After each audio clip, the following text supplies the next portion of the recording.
Investment in securities market are subjected to market risk. Read all related documents carefully before investing. The securities quoted are for illustration only and are not recommendatory. Registration granted by SEBI, membership of a SEBI recognized supervisory body, if any, and certification from NISM is no way guarantee performance of the intermediary or provide any assurance of returns to investors. नमस्कार दोस्तों, स्वागत है आप सबका MMTC by Tushar Ghoni YouTube channel में। इस video में हम डिस्कस करेंगे कुछ इक्विटी स्विंग स्टॉक्स के बारे में और उनके लेवल्स के बारे में। तो चलिए शुरू करते हैं। Nestle India.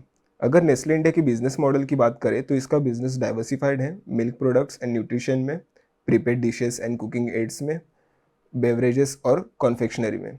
कंपनी के पास स्ट्रॉन्ग और आइकॉनिक ब्रांड्स हैं जैसे मैगी, नेस्कैफे और किटकैट, जो मार्केट में काफ़ी पॉपुलर हैं।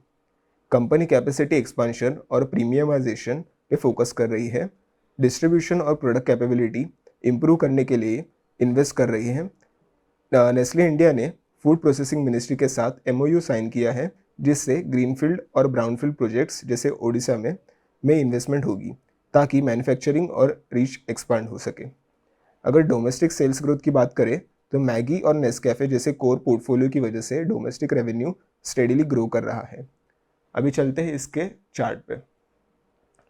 तो यहाँ पे हमने 3 सपोर्ट्स ड्रॉ किए हैं एंड 2 रेजिस्टेंस।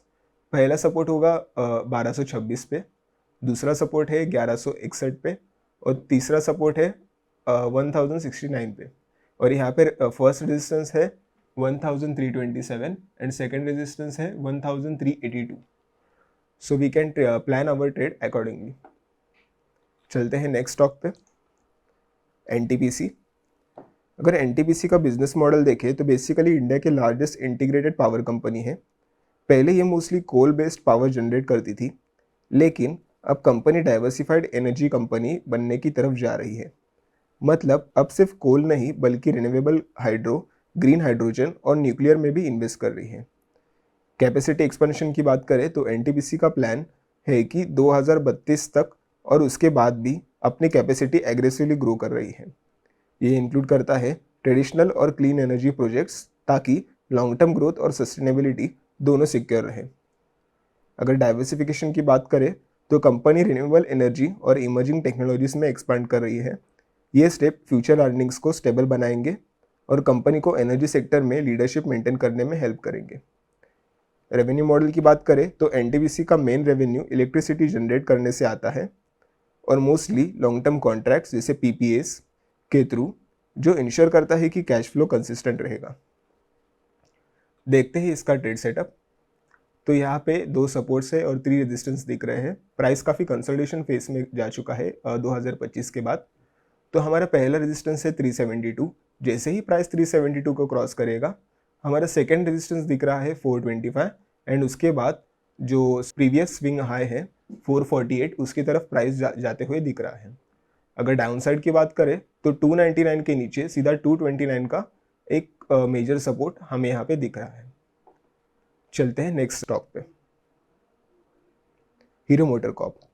अगर हीरो मोटर कॉर्प के बिजनेस मॉडल की बात करें तो एक हाई वॉल्यूम B2C जैसे कि बिजनेस टू कंज्यूमर कंपनी है, जो अफोर्डेबल और फ्यूल एफिशिएंट मोटरसाइकिल्स और स्कूटर्स डिज़ाइन, मैन्युफैक्चर और सेल करती है। अगर इनकी मार्केट पोजीशन की बात करें तो हीरो इंडिया कंपनी एक लार्जेस्ट 2 व्हीलर कंपनीज में से एक है। स्ट्रॉन्ग ब्रांड और वाइड डिस्ट्रीब्यूशन नेटवर्क के साथ मार्केट शेयर लगभग 30% है इंडियन 2 व्हीलर इंडस्ट्री में। फाइनेंशियल्स की बात करें तो कंपनी ने रिसेंट ईयर्स में रेवेन्यू और प्रॉफिट दोनों ग्रो किए हैं और प्रॉफिटेबिलिटी इंप्रूव हुई है। हीरो की हाई डिविडेंड हिस्ट्री भी है, जो इनकम फोकस इन्वेस्टर्स के लिए काफ़ी अट्रैक्टिव है।